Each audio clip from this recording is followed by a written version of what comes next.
Welcome to Brian's Man Cave. So, yeah, I decided to do. Whoops! I decided to do this as a live chat again. I think these are fun, so I want to try and do some more of them. Unfortunately, my phone was dying, so I got this like long ass cord going all the way to the plug over there. The way this man cave is set up, well, this basement is set up, I got this like power thing, this power box with all these like connection cables over there, or power plugs to plug in all my stuff at once. And so I got my TV over there, and then I got all my systems over there. I got my the Atari 2600, I got the Odyssey 2, I got the ColecoVision, everything's over there. And yeah, so it's just kind of a weird setup. But yeah, we're live. Just to keep this interesting. So, yeah, another one of my Napoleonic Wars signed copies sold. So I thought, well, let's keep the tradition going and do a live. Well, what did I do last time? Did I do it live? Yeah, I did it live. So I thought, let's keep this going, doing it live, which is fun. And you know, that's the Napoleonic Wars right there. So, yeah, so basically what it is that I offer, you can buy this from me like this, nice and sealed, perfectly sealed. If anybody wants to buy it as like a collector's thing or whatever, keep it sealed. I know there's some people that are just like completionists and they want to buy things and keep them sealed. Or maybe they buy two of them, they open one and keep the other one sealed. I'm starting to wonder what I'm going to do with, like I'm one of the people that backed the, or purchased the Ghostbusters Ultimate Edition for the Intellivision. And I got the ROM because if you, during that whole thing, if you're not aware of it, if you bought the, well, if you prepaid for the Ghostbusters Ultimate Edition cartridge, if they sold, I think it was like 100, they had to sell 100, and if they hit that goal, then you would get the ROM, and then you get an option to upgrade your cartridge to the complete-in box for an extra 20 bucks. And I obviously put my, you know, put the money in for that. And, you know, so I got the ROM and everything. So now I'm going to get the, you know, eventually when it's all ready to go. I know they're still working on packaging them up. William Muller is the guy working on those right now, for the people that made the game. And he's going to be sending them out at some point pretty soon. And I can understand that maybe I might want to keep that one complete in box, with the seal, with the, you know, shrink wrap, whatever you want to call it. But obviously for my signed copies, it would be kind of weird if I signed the shrink wrap, because I think, I haven't tried it, but I'm pretty certain that if I were to sign the shrink wrap, you would just be able to like rub it off, and I don't want that. So for the signed copies, I'm just going to actually open the shrink wrap and sign the box itself. And so this is going to be number 3. So I've already sold 2. So there's 2 out there. The Intellivision Gamer, Casey, the Intellivision Gamer, who's has his YouTube channel, he's the one who got number 1. He already like claimed number 1 from the moment I put out the word that I'm going to be selling signed copies of it. And so he got number 1. And another guy got number 2, so now number 3 just got sold. And so I'm going to be doing that live here on this app, live stream, whatever you want to call it. Yeah, it's pretty cool. But anyways, yeah, let's get to opening this thing. I'm going to use my knife. It's a stainless steel knife. I've had this for a while. My friend gave me this. You know, it's funny. He gave me this because at the time when he gave me this knife, I had my DeLorean, and he was like, you know, stainless steel car, you should have a stainless steel knife. Really weird. I don't know where he got this from. It says it right on the thing. I know you won't be able to see it. It's going to get a really bad reflection. But it says stainless steel on it. And it's really just like a Swiss Army knife, right? It's got all the, what else has it got on there? It's got like the screwdriver, bottle cap opener, scissors. Like, it's pretty much just like a Swiss Army knife. There's something in there. It's really stuck. What is that? Ah. Not sure what that is. It's like a few things in here. But yeah, I'm using it for the knife part because I need to open up the shrink wrap, get in there and sign this bad boy because it needs to get into the mail.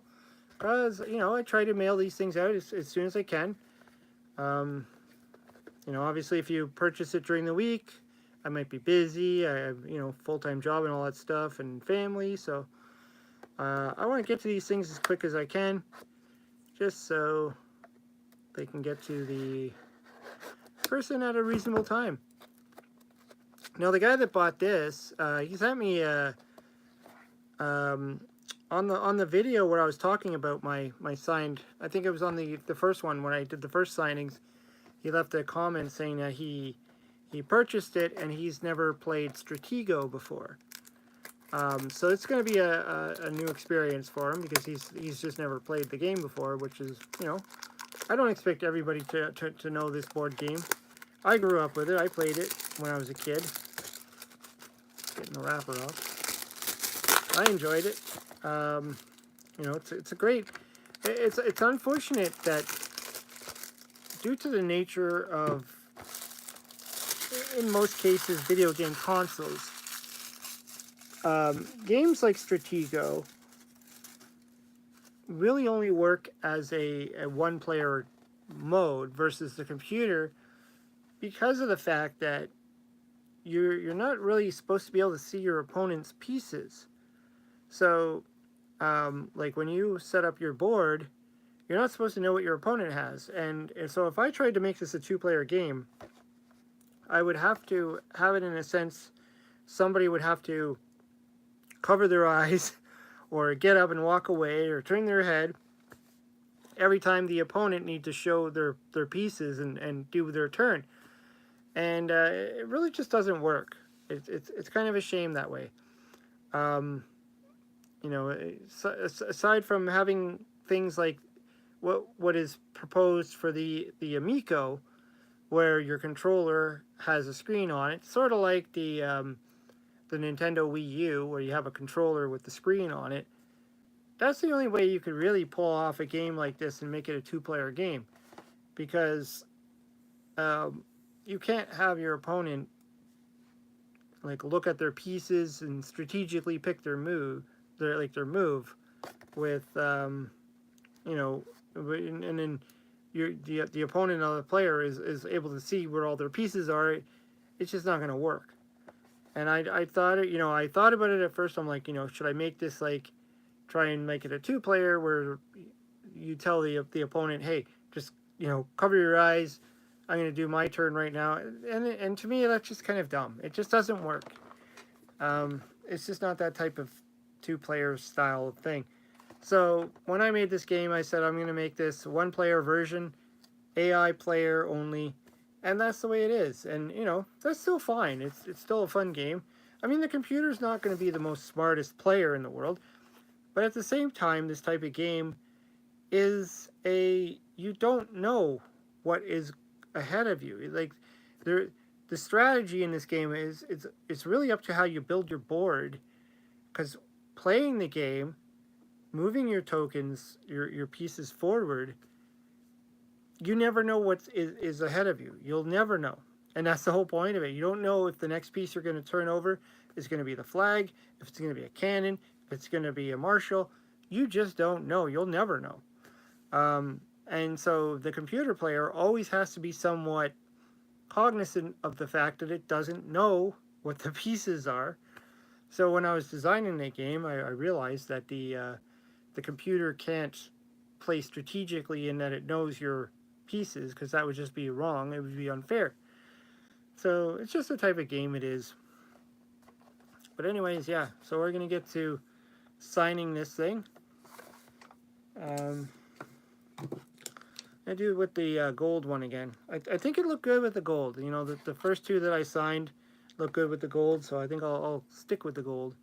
I do have a silver one, so I don't know. Maybe if this thing dies on me or dries up or whatever, we'll work from there. So we'll start with the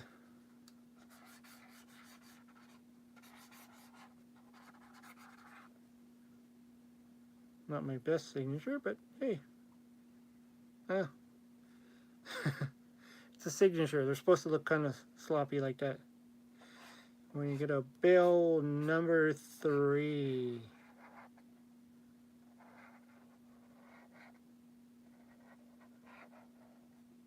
There we go. It's authentic. There we go. Number 3. Signed, sealed, and going to be delivered. Got some boxes here.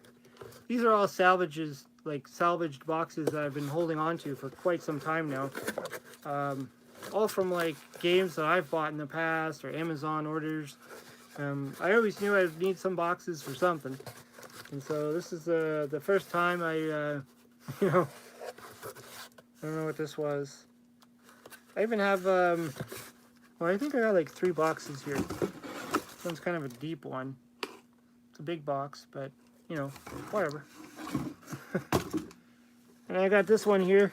It's kind of an awkward shaped box. It's really long and thin and stuff, but I mean, it'll do for sending a game. And then after that, I think I'm going to have to buy some boxes, which, you know, I still got about, how many games do I have? I got about, I think in total I had about 30 games, and I've already sold a bunch. So, like I said, these signed copies, there's going to be a limit on these, and then that's going to be it. I'm not going to have any more for sale. I'm not going to be signing them anymore. So when you get your hands on a sealed a signed copy, that's it.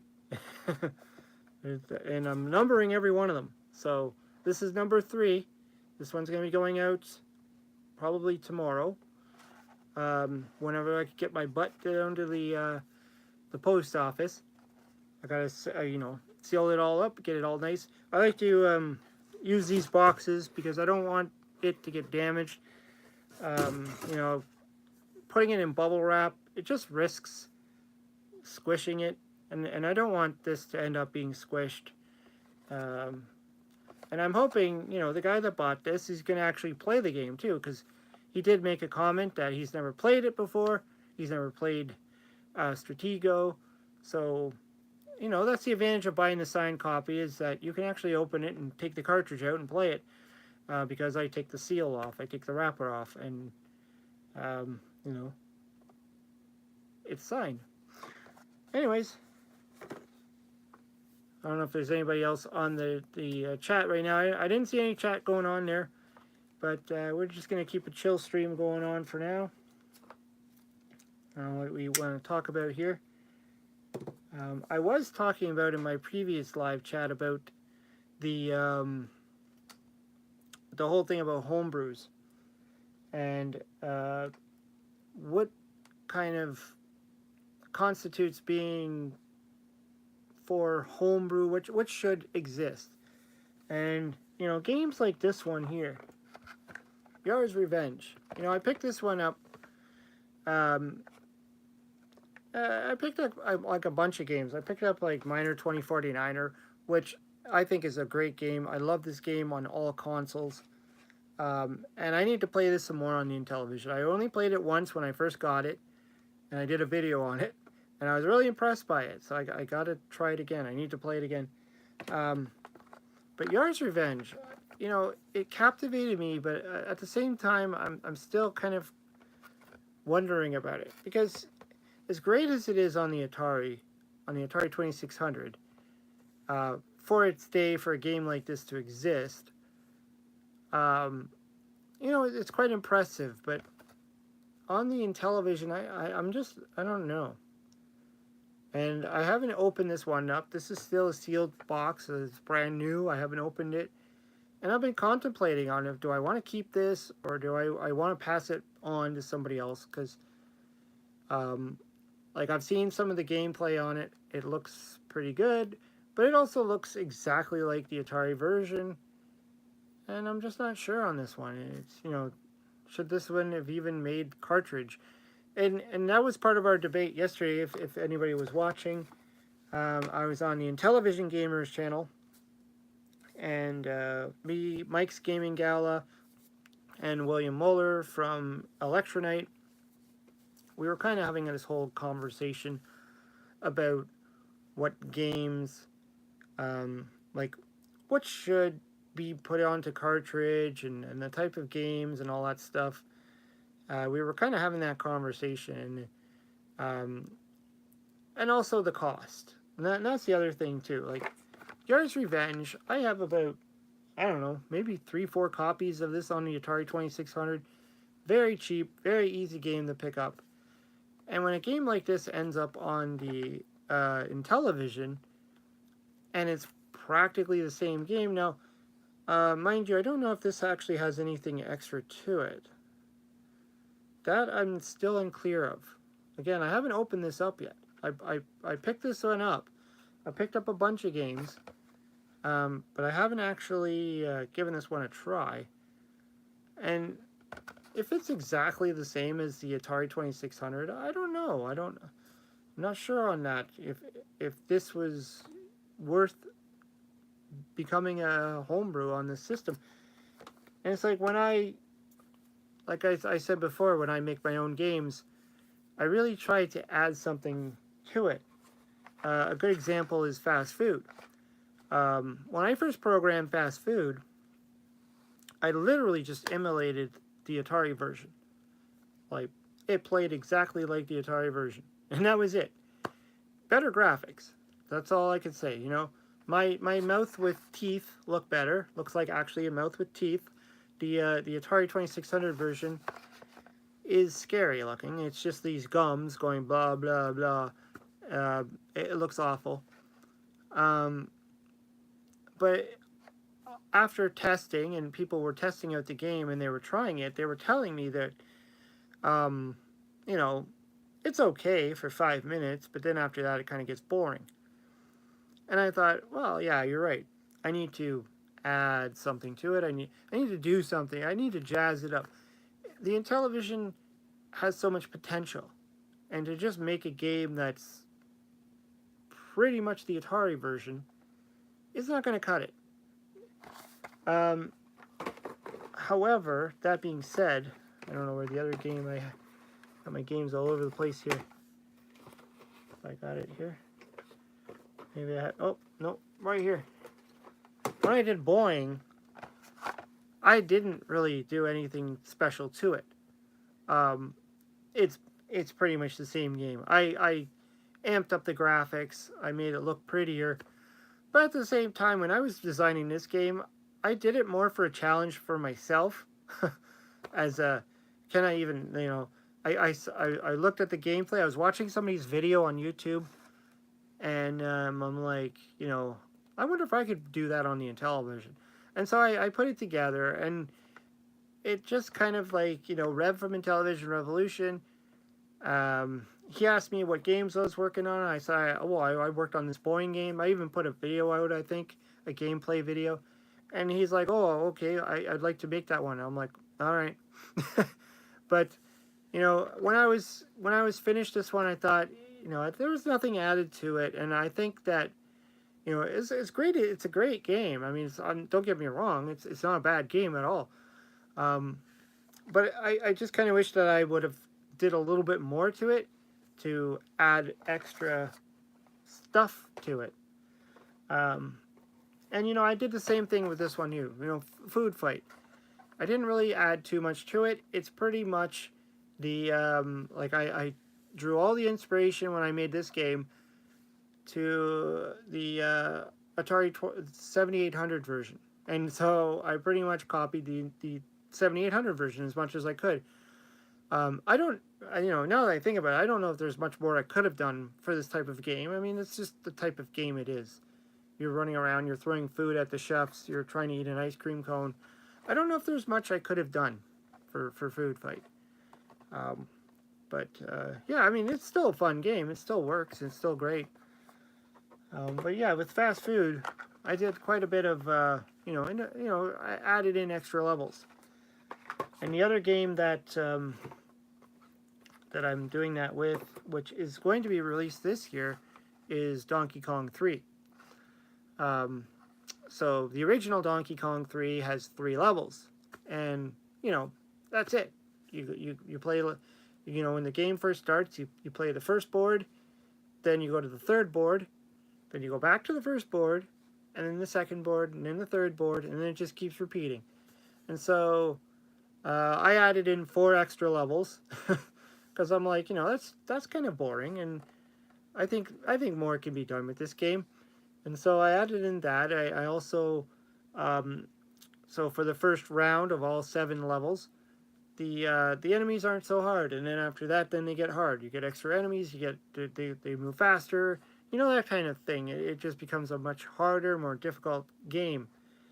So yeah, that's where we're going with that. But so look out for this game. This is a prototype box. This is, I don't know if this is, I don't think it's going to look like this. This is a box that Rev made.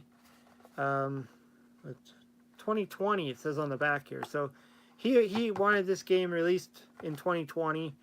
I don't know what happened. It was a different programmer at the time. It wasn't me. And I guess the project just kind of stalled and it didn't go anywhere. And so I took over the project and I pretty much built the game myself with the graphics made by Justin Shear, who has done a lot of graphics for the Intellivision. He's done a lot of great graphics. He did the graphics for the Napoleonic Wars, this one that I just signed. He's done a lot of great stuff for the Intellivision. But yeah, the gameplay itself is going to be completely a little bit different. The sound is great. Aiden Toledo, he did all the sound effects. He did the music, which sounds really good. I was so surprised on how much it sounds like the arcade version. So this game's going to be pretty cool. It's going to be released soon. We're still doing some testing on it. Of course I've added in my own. I've created 2 modes. So you basically can play it like the original if you want. If you want to just play the first 3 boards and that's it. And I've also said you could play mode 2, where you get to play all the 4 extra screens that I created. So that'll be cool. It'll be interesting to see this happen. And what else do we got here? Like I said before on my other one, Rags to Riches is another one. I need to do an in-depth playthrough because, as much as I've done a couple of videos, I think on the Commodore 64 version of this game. And I did a video with Papa Pete where I kind of explained a little bit. He played it and I was kind of coaching him through it. But I think I need to make another video just on the basics on how to get started, because this game is not a pick up and play game.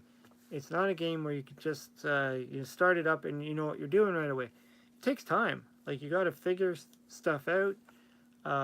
As much as I give information at the beginning of the game, it's still it's one of those games that just takes a little bit of time, but it's fun. I enjoyed this game. I always did. And so being able to make a version of it on the Intellivision was really cool. And the box art looks great. This one's kind of warped a bit. I know these were I don't think he's ever, this is Intellivision Revolution. I don't think he's ever actually, I don't think he sold this on his website yet. I think these were just sold at the last year's Portland Retro Gaming Expo. So anybody that was there, I think, was able to pick up a copy of it. So I don't know. I have to ask him where he's going, if he's going to be selling any more of these, or or what. I know he mentioned he wants to send me some games that I can sell myself. So maybe we'll go in that direction. I don't know, but he didn't specify the games. Another one is this one, Grand Prix. He made the box for this one, but we haven't actually released the game yet. The only person that has this game right now, other than myself, is Willie from Arcade USA, because he was the one who asked me to make the game. Like, I would have never made this game if it wasn't for him. He actually sent a request to me saying, could you make Grand Prix? Because it's one of his favorite Atari 2600 games. And I had to think about it for a bit. I had to think, you know, how can I do with this game on the Intellivision? You know, I didn't want to just make a straight off port of the game because, you know, it's okay on the Atari 2600, but it's very, very simple. I mean, there isn't a whole lot to it. It's just the car, and it, you know, going through a single tunnel. It's more of a time thing, not getting hit by other cars, trying to get through and get the best time. So definitely I had to add to this one, which I did. I created a whole shop where you can buy accessories. You can buy the ability to ride on water. So when you go to the bridge, you can see right there, there's water. So if you buy that option, you can drive on the water. I added a thing where you can jump. The car can actually jump, so it's kind of like bump and jump, where you can actually jump and land on a car. I added another option where you can shoot a missile, which is cool. So you can actually blow up the cars in front of you. And I added a question mark box, which will appear on the road as you drive by. And if you shoot that with a missile, you'll get something out of it. So a bonus score or something. What else did I add to it? I think that was it. There was there's slick proof tires. That's it, because there's oil slicks on the ground, just like it says on the box there, you know, these oil slicks. So you can buy that too, and you won't slip on that. So just some little extra stuff I thought the game needed to be successful. Of course, then he also did another mock-up of a game I started very early on, a long time ago, when I first started programming, back when I started making Keystone Cops, and that's Space Taxi. Yeah, and I got quite a few levels. I think I got up to about level 8 or 9. I'm still not sure where I'm going to go with this. You know, it's functional up to those levels. Each level has more stuff going on. If you've ever played this I played it on the Commodore 64. I don't know what else it was on, but if you ever played this, like, there's a lot going on. There's, like, the original game has, I think, 48 levels, like 24 day and then 24 night, so 48. So I think there's like 48 levels, and I got up to like 9 levels, so I'm not really sure where I'm going to go with this. You know, at first I was thinking maybe I should do the game in 2 parts. You know, like part 1 is day, and then part 2 would be night. Just kind of break the game up a bit. Maybe make some of my own levels. I don't know. I'm still, you know, it's an older game that I started coding, and so I'm not really sure where to take this. Whether I want to actually pursue it or where I'm going to go with that. What's the other one I got here?